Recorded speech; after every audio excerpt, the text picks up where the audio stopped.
Assalamualaikum Bu Ustazah, Ustaz, teman-teman. Hari ini Hasan mau contohkan langkah cuci tangan yang benar. Pertama-tama bilas tangan, tutup keran, kasih sabun secukupnya, gosok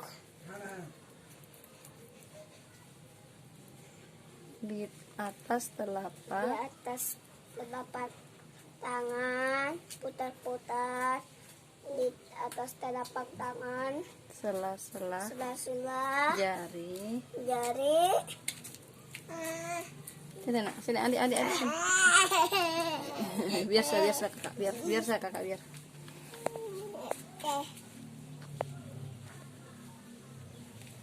Lalu bilas.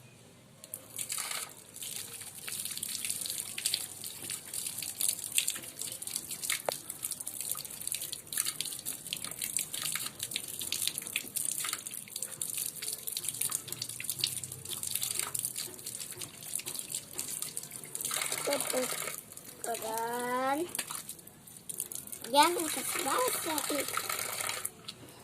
Ambil Tisu secukupnya, lap.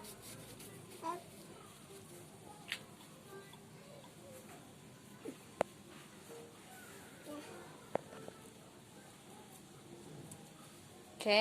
Belum, Jangan buang semua. Oke. belum, Oh belum. masih ada. Iya. Oh, itu kena kakinya Sudah. nanti. Tutup. Sudah. Dadah.